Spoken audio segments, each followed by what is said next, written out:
Hello everyone and welcome back. It's another video. Today it's just another day of me having a chat, playing some Frostpunk. Whenever I do these kind of videos, I don't really have much in the way of more calmer games to play, I guess you could say, without me breaking down into cursing and panicking from monsters that I have to fight. Um,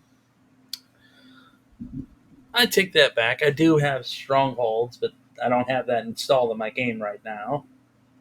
Lich is in the background. We got Trey here with me. And today I actually wanted to talk about, uh, quite frankly, one of my personal favorite Egyptian gods, Anubis, or Anpu. Um, I'm sure Lich knows about Anubis. He's a fairly well known deity. Yeah. Um, Is dog-headed death he's god, correct? jackal headed death god, but Oh. yes. There's a difference between a dog and a jackal? Yes. Kind of like the same difference between a wolf and a jackal.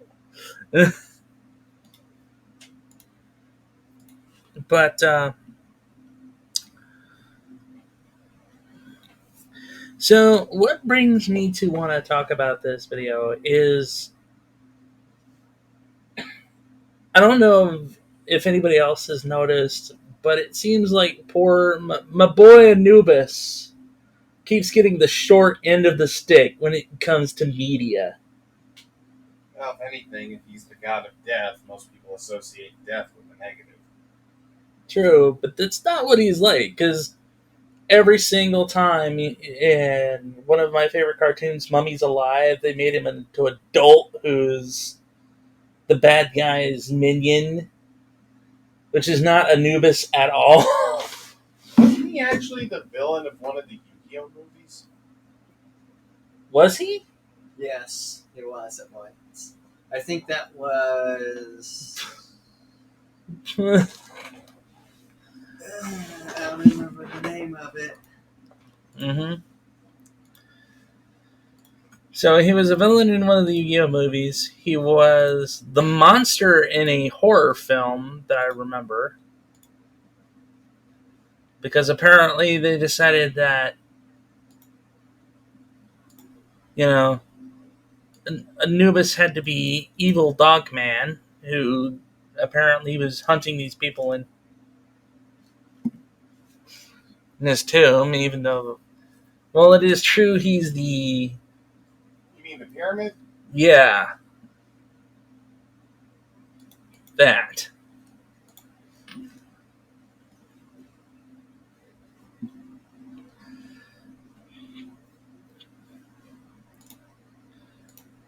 Which, I mean, to be fair, if we're actually talking legit mythological Anubis, he wouldn't have actually hurt them at all, as long as they didn't try and steal stuff from the tomb. Because Anubis's job literally was to guide people out of the darkness and into the light, not to be trying to hunt them down and murder them. Well, it's entirely possible the writers see kind of wolfy-looking face must be evil. Well, that is true. But there's also the thing too that, like you said earlier, a lot of people automatically assume death must be villain, even though in reality, ancient cultures actually didn't have this idea of death being evil like we do now.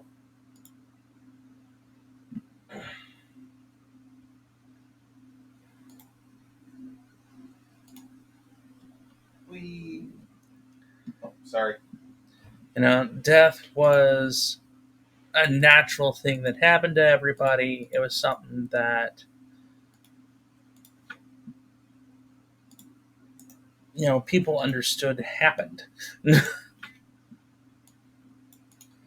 It wasn't something that was necessarily feared or hated.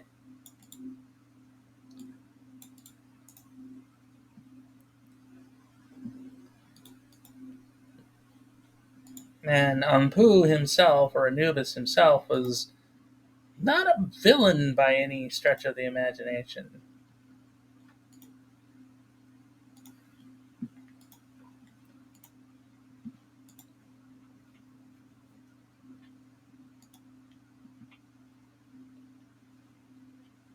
Why is it saying that there's no street? I don't. Oh, that's right, because it has to be connected to this stupid thing. Oh, don't tell me we've lost all this. Lost all of what, Trey? Oh, I thought that it like not recorded again or something. No, no.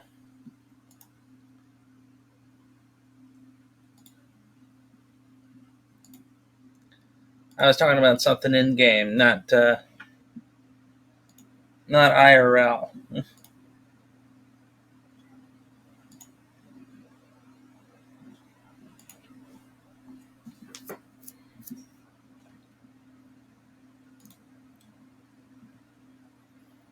But so I mean, like I said, my boy Anubis just keeps getting the short end of the stick,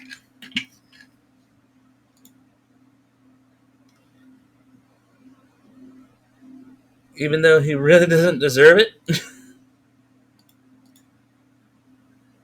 He just he's just a good dog man trying to good jackal guy trying to show you a way through the deep dark realm of chaos so that you don't get eaten. It's also just the idea of it's hard to feel safe when the figure doing that looks so monstrous. Well, the thing is, he doesn't even look that monstrous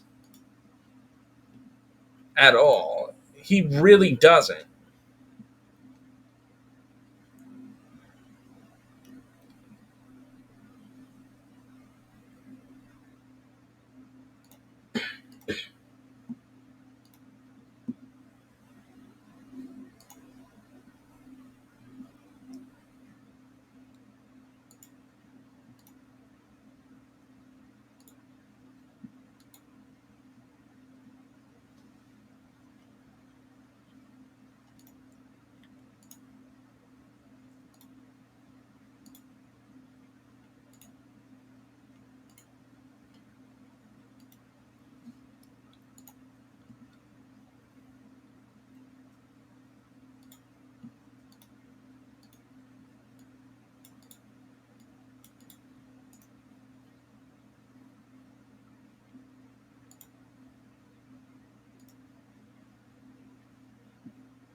But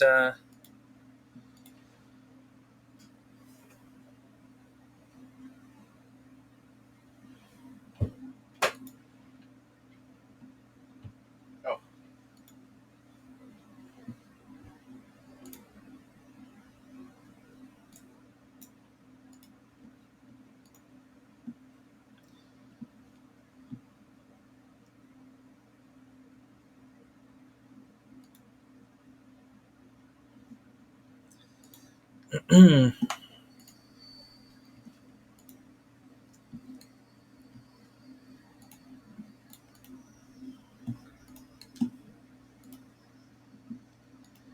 but yeah, so if when it comes to the actual mythology of Anubis, like I said, his actual job is to guide and protect the souls of men. He's not meant to be an evil character. He's not supposed to be a monster of any kind. But he definitely gets treated that way.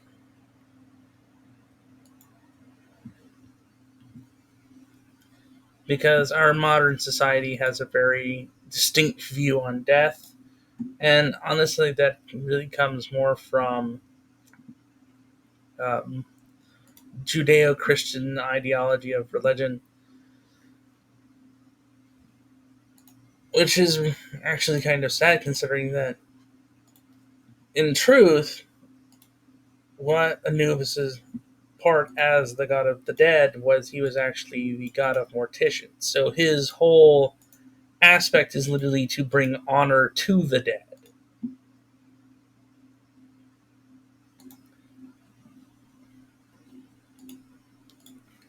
by providing a means to preserve the body and all that stuff. In a way, it could be similar to how other deities can be represented when used in media. Sometimes, for the sake of the story, it's easier to do incredibly gross oversimplification. Mm-hmm. Or because we do live in a predominantly Christian country, what will happen is that, You got to find the parallels for marketing purposes. well, there's also the point that in terms of Christianity, the overall arcing thing is if it's not Jesus, then it's the devil or some form of demon.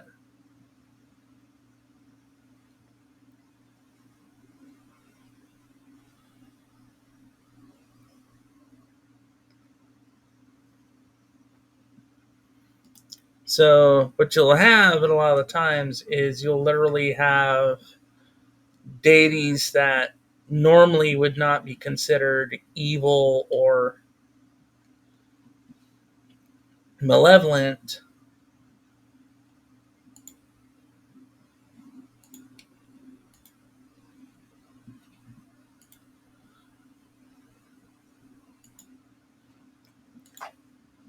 Just kind of be thrown into a role that would be familiar for a general audience.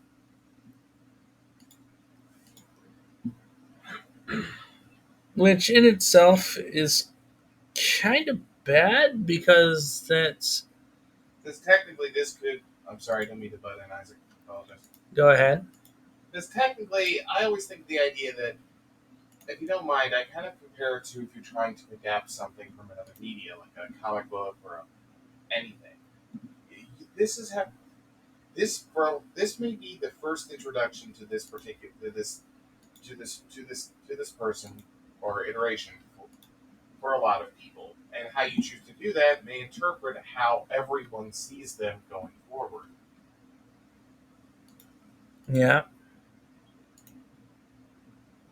Or in this case, because people still actually practice and worship Anubis, it can actually be a very harmful stereotype, which is actually very insulting to those who actually worship said deity.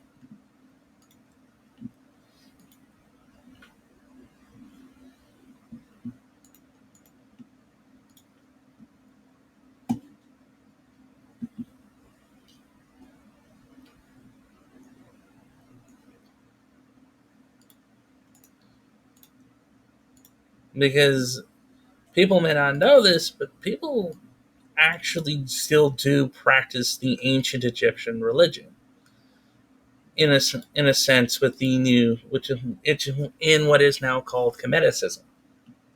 And there are still people who also believe in other variants of polytheism as well. Including Norse mythology, Greek, Roman.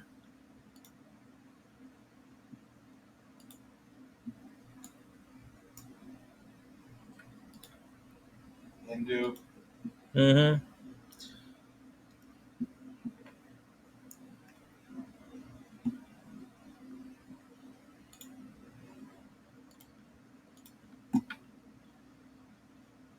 So you end up with a very big issue of by misrepresenting these deities, you can be very much causing a massive issue. It may actually be a bizarre parallel, Isaac, but I would think it's akin to, say you make a movie and it's supposed to be based on a person or a true event, Mm-hmm. but they've actually changed elements, or in the cases of some movies, I'm not saying who, they were outright made up. The people who saw that, that may be the only exposure they get to the actual incident or person in question, so they'll literally assume that that's something that happened. I'll stop now. I had a pretty infamous case for one, but it's unrelated to the topic. Well,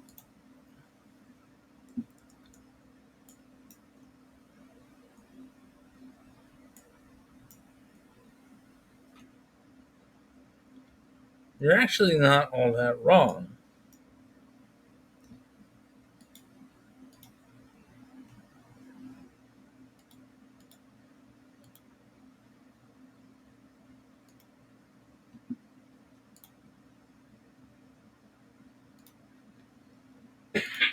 Because literally,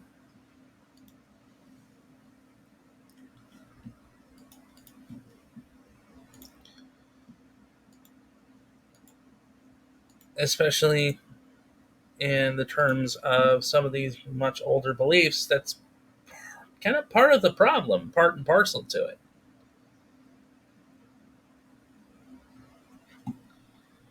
That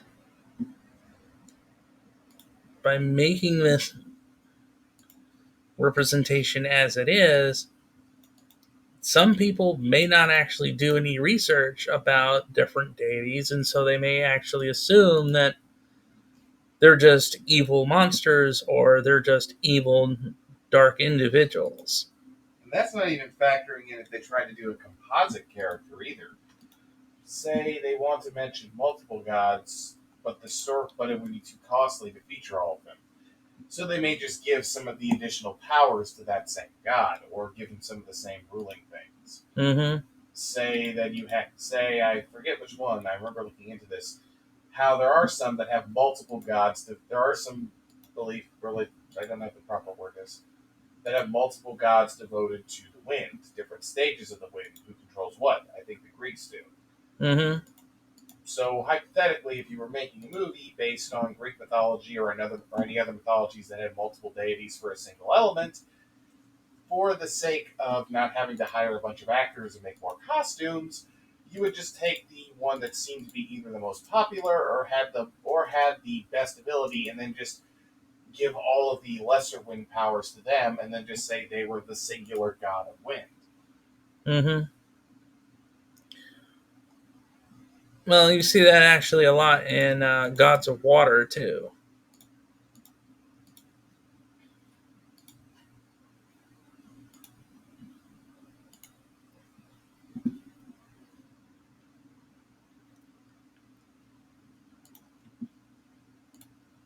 And then sometimes trying to simplify complex issues when adapting mythology can end up making things worse.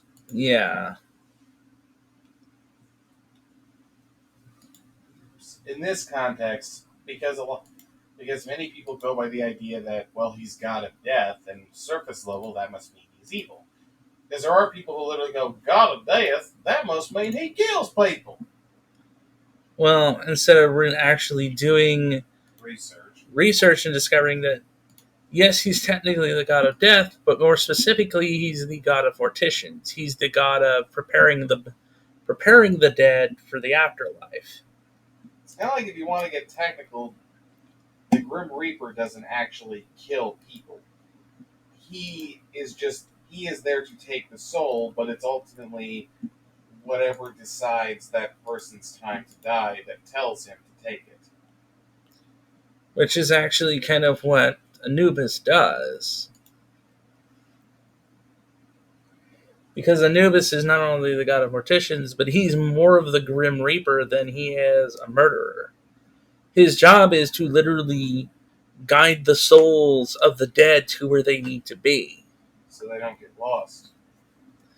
And while he does actually participate in the judging of the souls by the weighing of the heart,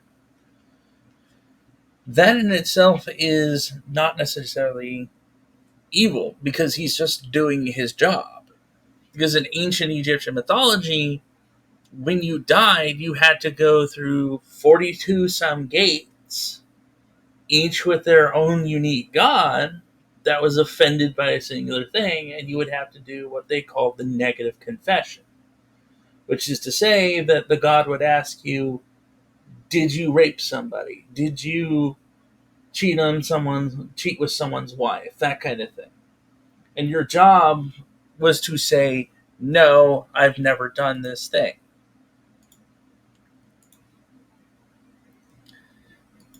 Granted,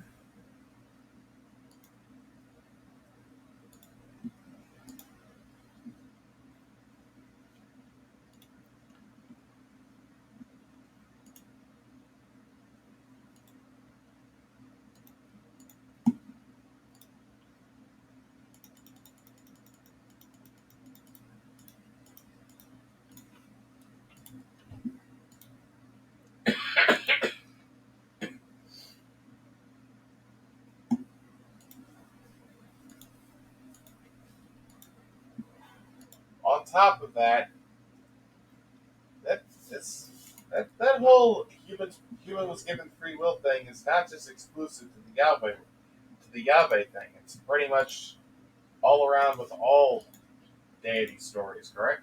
yeah, We give you free will, but upon your death we shall judge your actions. But no, word that wrong. We shall see what you did with this free will, and judge accordingly. mm-hmm.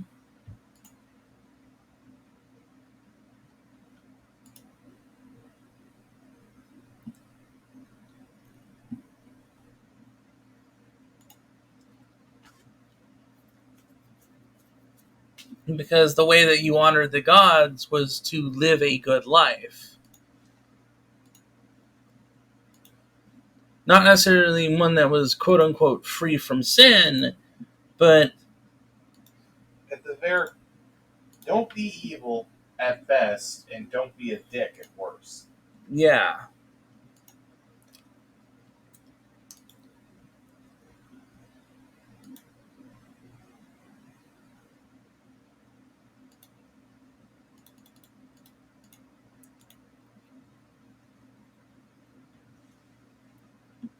Which, to be fair, pretty sure every fate, be it ones in history or even ones in video games, follow similar principles.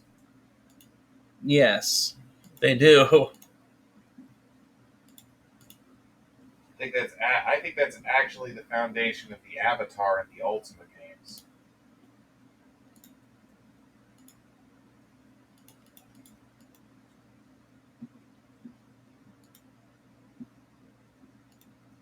Yeah.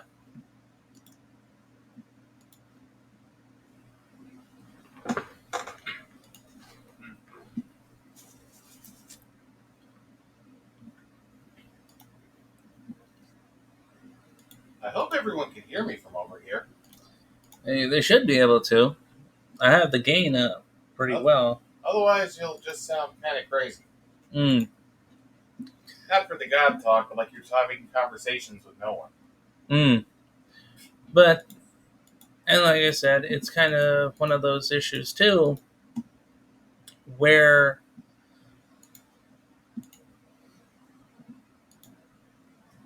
in all truth,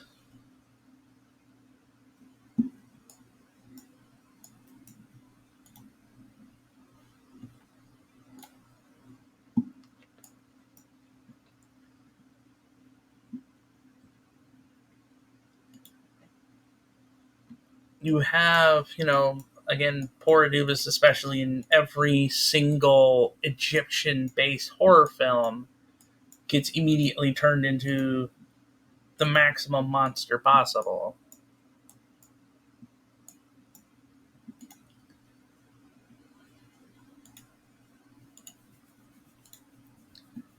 Which I keep saying this, but I mean, how else am I going to say it?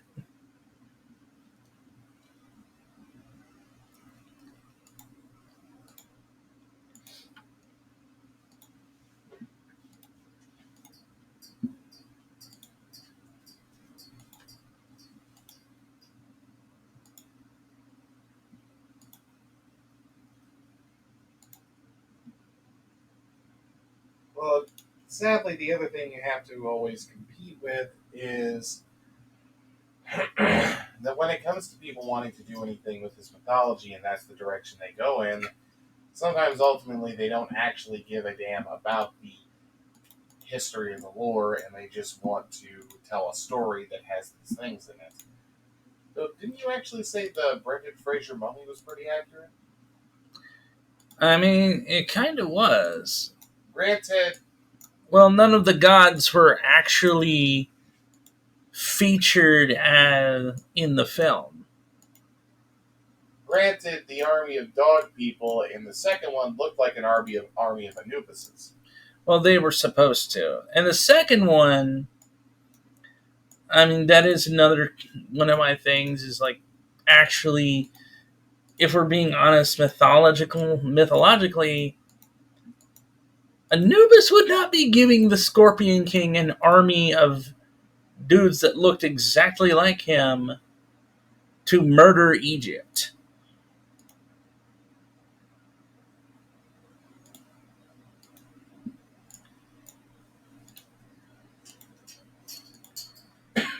Because Anubis is still one of the gods of order.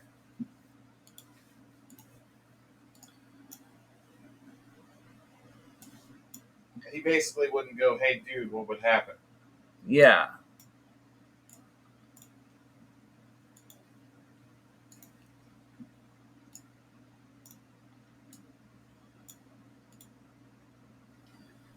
Well, there's also the point that he wouldn't actively attack Egypt either. Because that was the whole thing of the Scorpion King is that he or at least in the film, the Scorpion King basically just came out and attacked everybody. He was mad about how horrible his CGI face looked.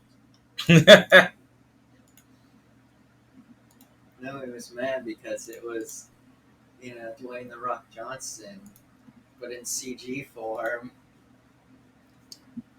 to be fair, to be fair, He was happy his spin-off movie is considered more canon than the actual third movie where they went to China. I remember his first one more than I remember the third one. Careful, we're turning into yet another pop culture podcast. Plus, I think there's like 7 or 8 Scorpion Kings now. well, The Rock actually did another Scorpion King,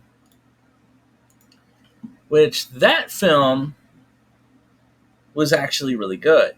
Well, that was the explanation to it. It wasn't even an explanation, it actually changed a lot about it.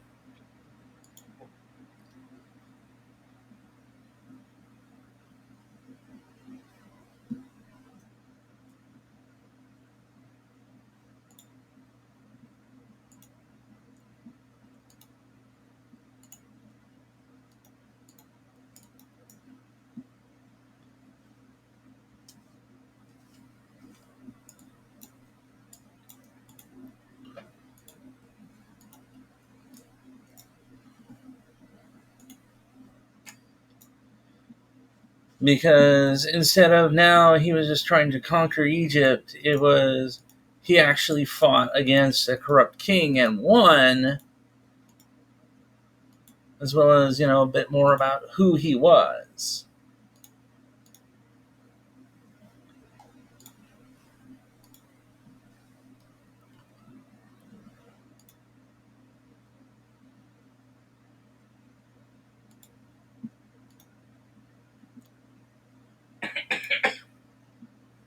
But, but like I said, Anubis would not be giving a dude an army to kill people. Uh, the god of death he is, but that's not his role.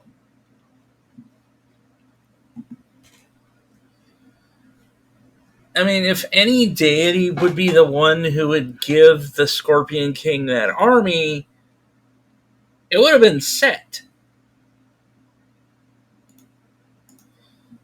Because it's almost like people confuse Anubis with Set. because Set literally was after his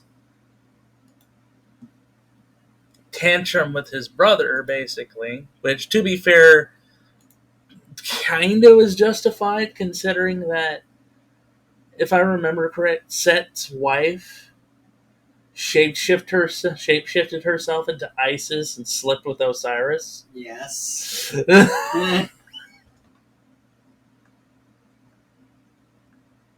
Egypt be wild.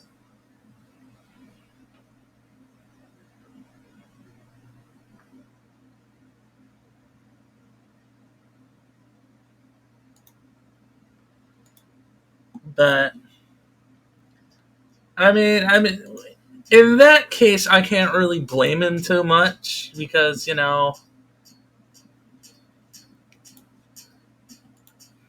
what are you gonna say when the dude's wife is literally cheating on him with his brother?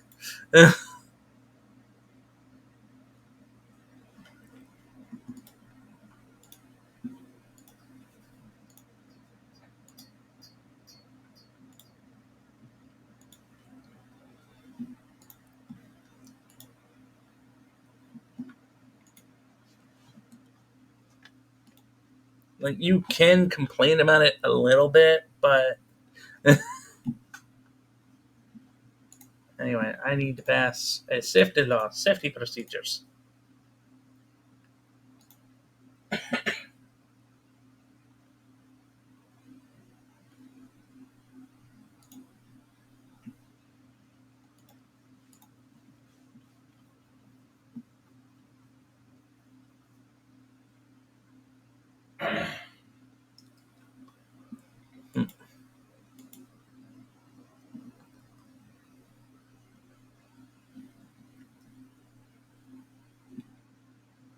But then again, what people do with Anubis in media is kind of making me think about what they do to Hades in media.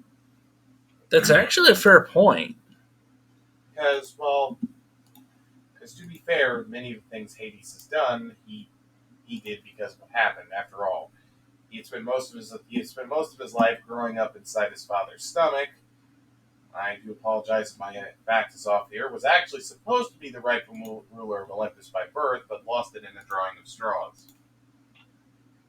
Actually, that's fairly accurate.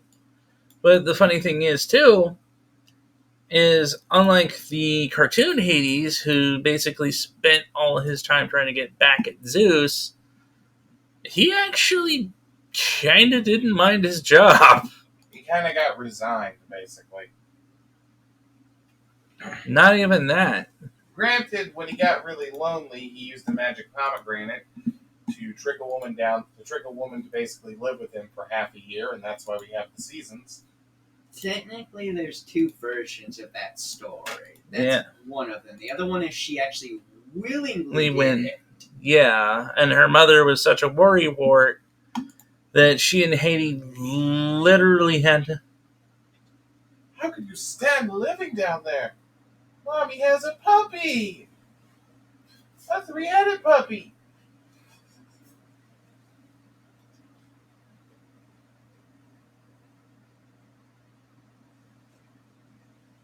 And even then, half the stories about Hades are people who are trying to get one over.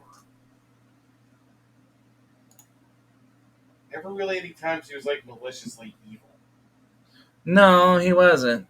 It's just easier to go with, well, he's a god. He resides in a place called the underworld, and it's where the dead go, and there's fire. That let's just say he's the Greek Satan and move on.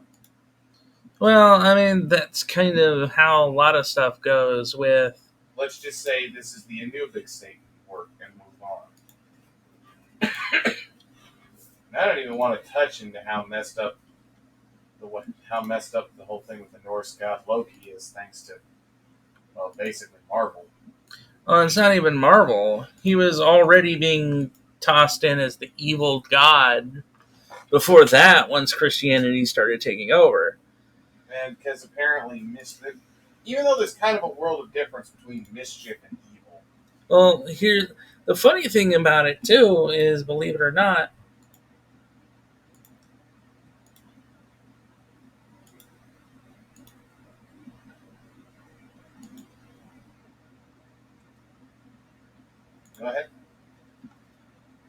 the funny thing about it, believe it or not, is even Satan himself has evolved from a trickster who merely tricked people into doing stuff, and opposed to being super evil until the Middle Ages.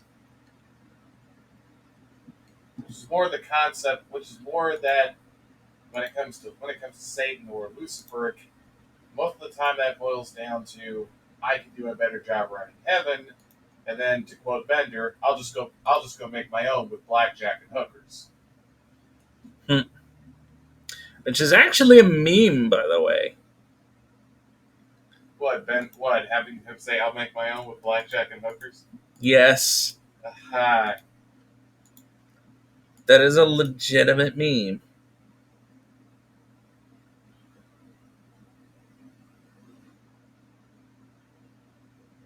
I don't want to live on this planet anymore.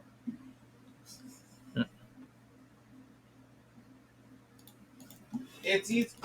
In that case, that also kind of goes back to I may have said this or I may not.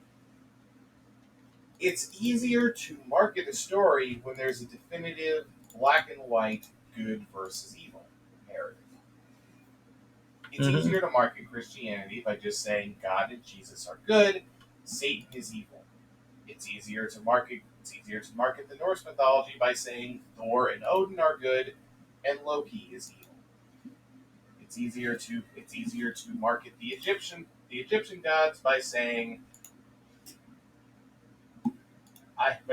Isis, Ra, and basically everybody else is good, and Anubis is the one bad guy. Even though technically in the Egyptian mythology, they already have a technical quote unquote bad guy in the form of Apep, where Set, you could argue, was,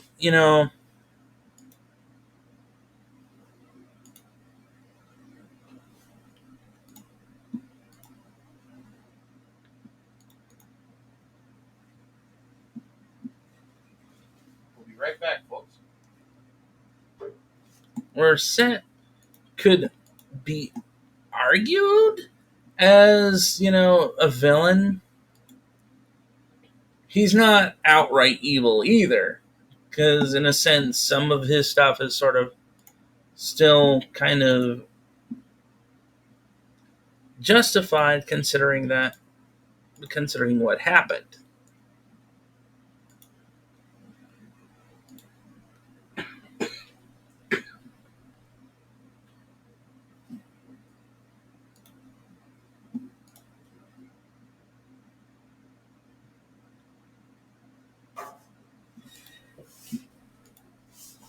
That goes back to that marketing thing. It's easier not to have a modus operandi and just say, "Oh, they were just born evil."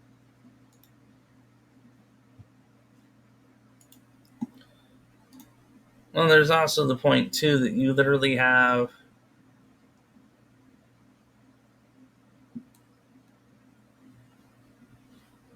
I I think Buddhism even has a quote unquote evil figure in it.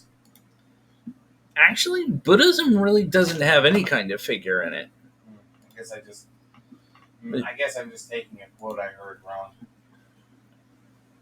Because for the most part, from what I know about Buddhism, is it's more about It's supposed to be the most neutral one. exploring oneself, and really goes back to kind of the same thing that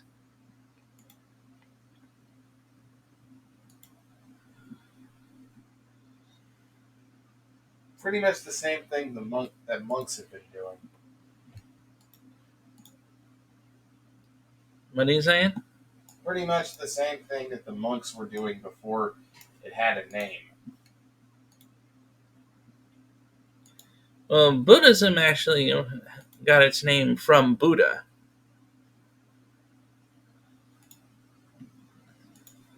Yes, who who in some takes was a wealthy prince who gave it all away to find enlightenment, or walked away from it, That's actually exactly his story. and he meditated under a tree. He was a wealthy prince who went out to gain enlightenment and understanding of what was going on. Hmm. Isaac, if you don't mind me recommending something, Mhm. I will be as quick as possible with this. Uh, I remembered something when I was talking about the whole thing with Siddhartha sitting under a tree. If anyone's curious, there's a really interesting story on the creepypasta wiki called Jesus Christ Deleted, which goes into the concept of where exactly these people who develop these radical thought processes came from and where they go. My apologies for the plug. It's okay. But, it's kind of sad again because most of the time when hell, even when you go around YouTube or something, people actually talk about Anubis who actually work with the deity. They actually find the experiments quite positive.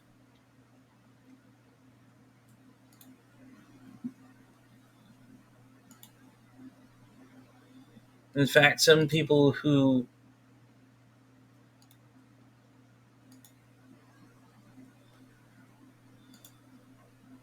work with him actually end up dedicating their lives to being morticians.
Hmm.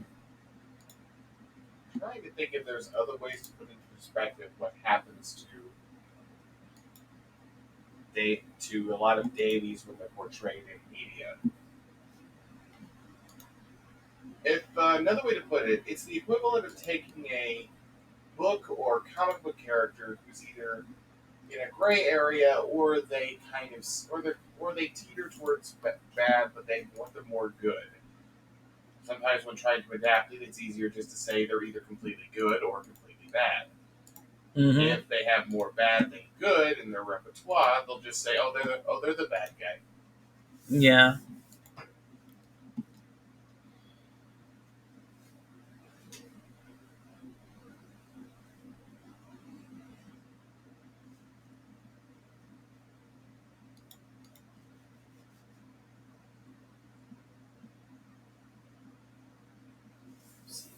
Basically, it's easier to say Doctor Doom is bad because he's bad, and not he truly believes he could save the world by conquering it. And that's another way to put it in context. Yeah. So it's easier just to say, well, he's obviously evil. So that's what we have. The god of death, who's basically more about guiding the spirits of the dead. Well, death is in the name. Death is a pretty negative thing. So plus he's really scary looking. So he's the bad guy. Hmm.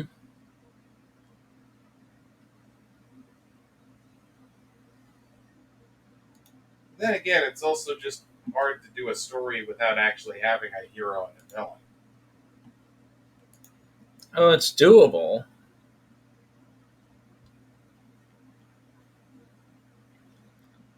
It's just you don't get that often. Because it's really hard to pull off.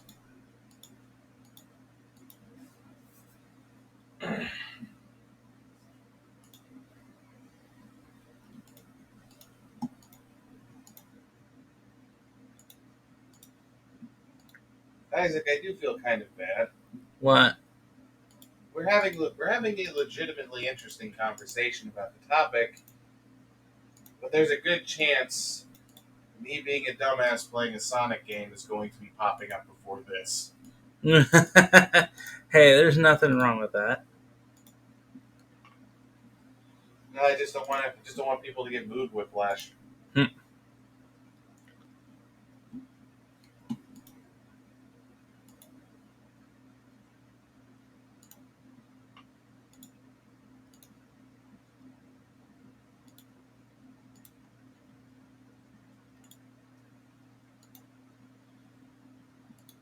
Though I think isn't it actually more popular now to have more ambiguous villain characters now?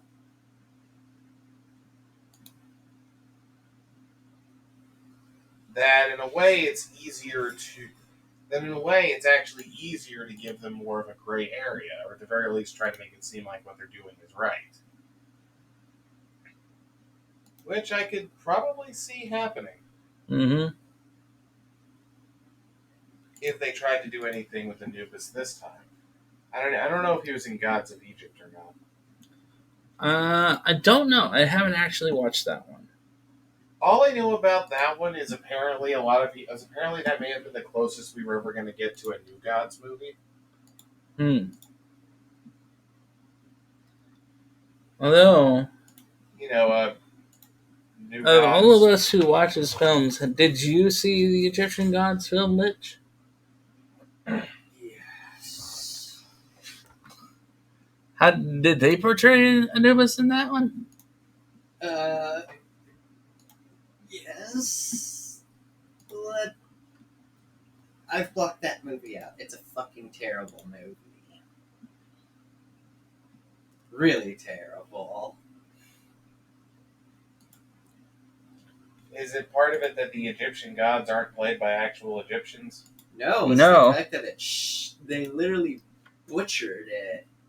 The entire tale.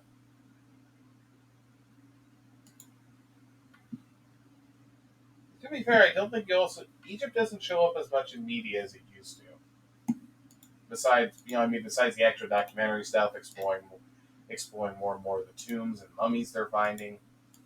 But Egypt, I feel like Egypt was really big in the '90s, though. Like there was Egypt mania was a thing. It actually kind of was, which is, it's kind of a surprise because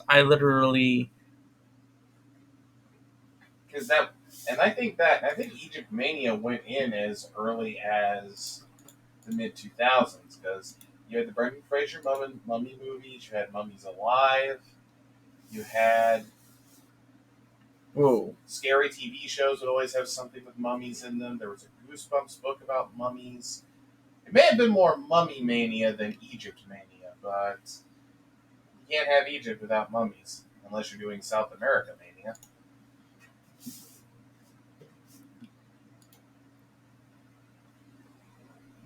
And like I said, I think it went in Hmm. as early as the mid 2000s because there were still Egypt based stuff like Yu-Gi-Oh! Like Yu-Gi-Oh! Had a very big sort of Egypt-based theme to its backstory for the characters and the Millennium items.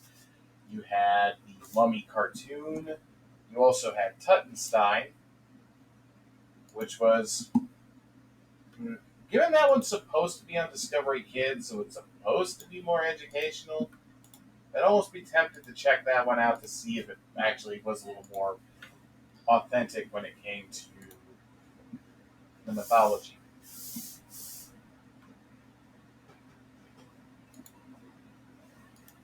You agree? I think it kind of was to an extent.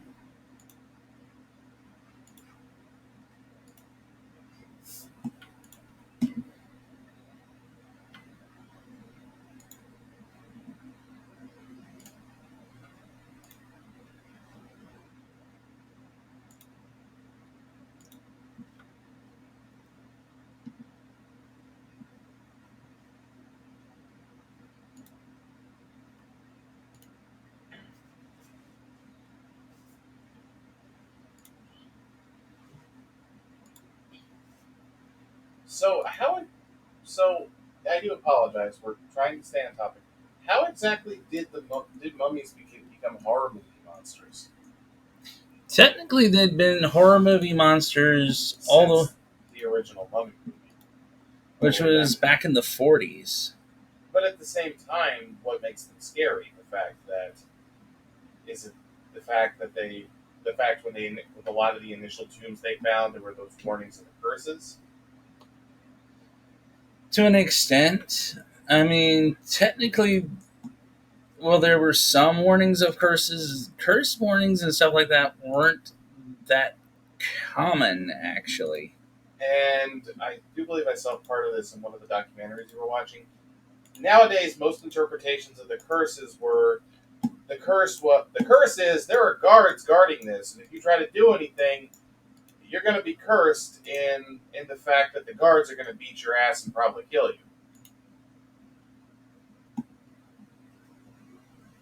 right? I mean, to an extent. Wait, I thought it was going to be cursed. Oh yeah, we're going to curse you with death. I guess maybe it was the whole idea that maybe it was just maybe it was just it's dead but it's moving, so that's spooky. To an extent, yeah. Except I think out of all places it was The Simpsons I first found out about how they ripped the brain out. Through the nose? Mm-hmm. So technically it wouldn't even have a brain, so you'd be safe. Unless it was more the spirit of the person in question returned to the body, so it was still able to act without that. Or it kind of had that gradual magical healing thing from the Brendan Fraser movie.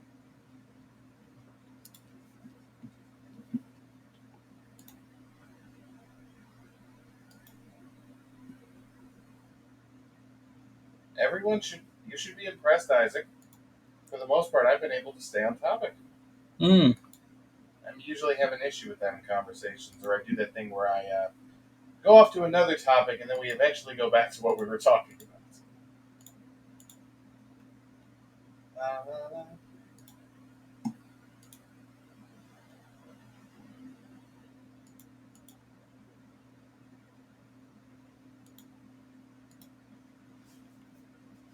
is it a little hard to do it while playing the game to come to talk about it? Not really.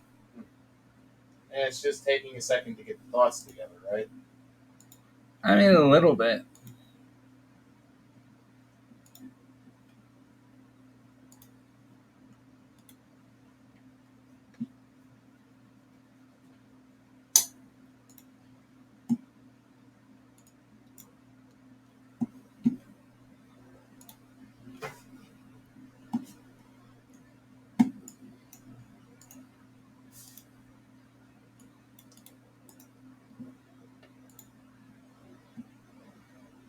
It's kind of like my knowledge on Quetzalcoatl is limited, but I feel like if somebody ever tried to do a movie that was stemmed in the Aztec mythology,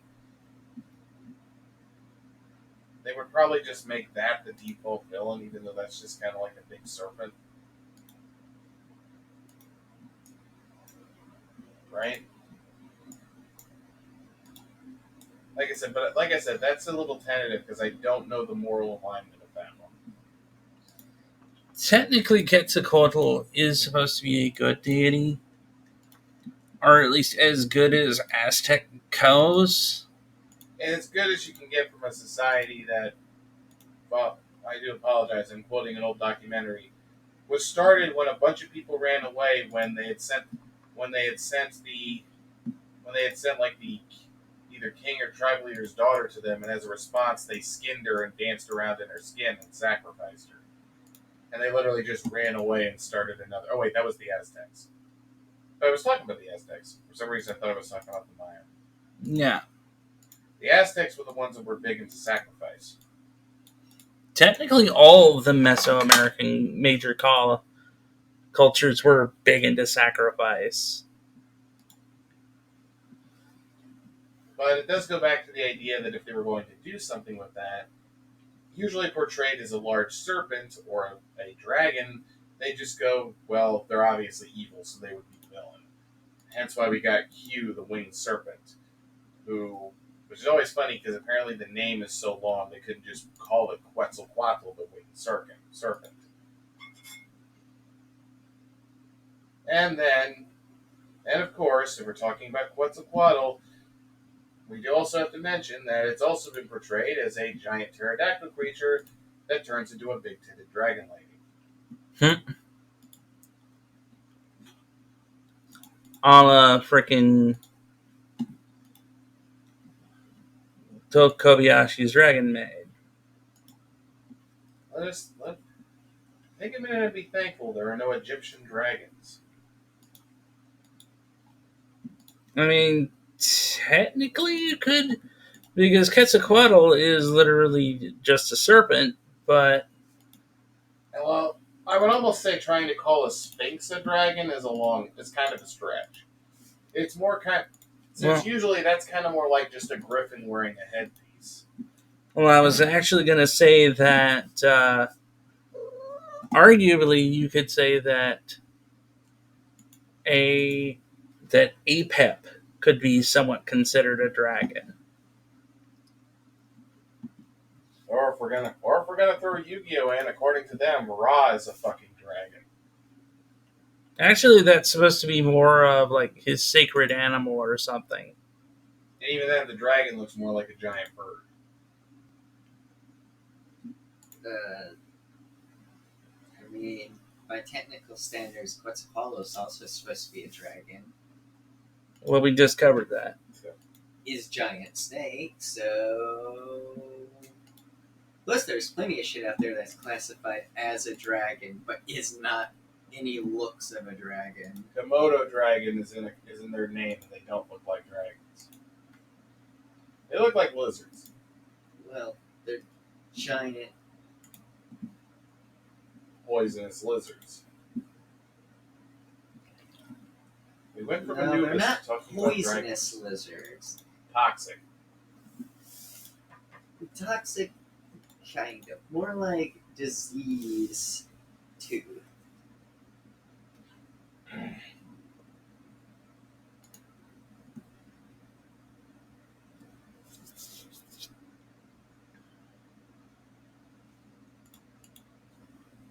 If anything, Isaac, if we were in a position when we were working on something Egyptian related, and if we tried to say let's not make Anubis the villain, because of how it's been embedded in pop culture, we definitely get looks from our production staff. Because they would basically be like, "What are you talking about? He's the god of death, so of course he's evil." Well, again, and I'll be honest, a lot of that literally stems from modern Christianity because And I think it's like I said before. It's easy for some reason. It's for some reason it's always easier to sell a story if there's a very black and white good versus evil side to it.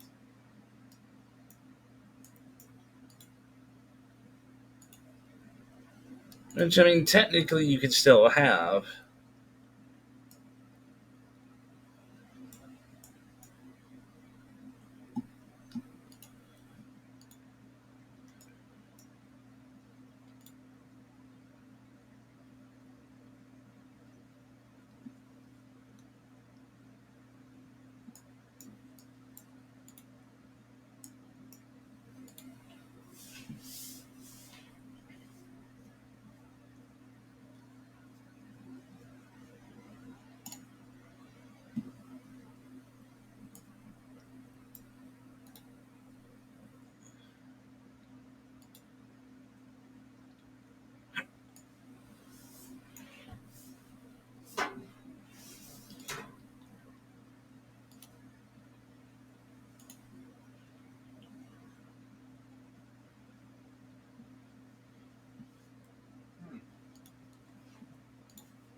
So I guess the moral of the story is don't always Don't always assume that something's evil just because.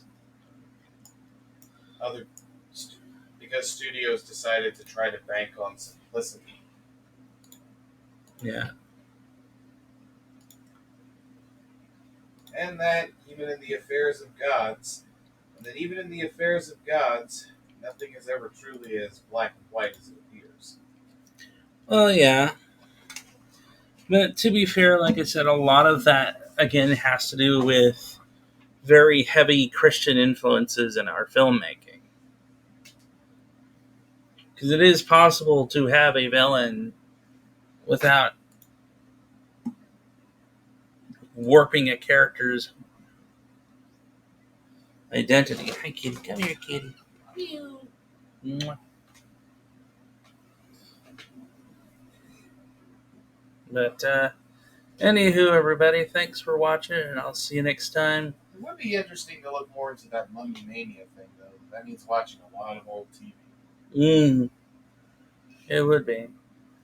Thanks for watching. See you next time. And if you want more podcasts like this, let us know down in the comments below. Leave a like. Ooh, or a topic. That too. And subscribe. Anything you want to say, Ledge? Just remember what they say in mummies. You know the saying. Death is only the beginning. Not just that. By the power of George Washington. Oh, I was thinking the Brandon Fraser film. I was not thinking mummies alive. By the power of George Washington. Enjoy that dated as hell reference. Thanks, guys. It's the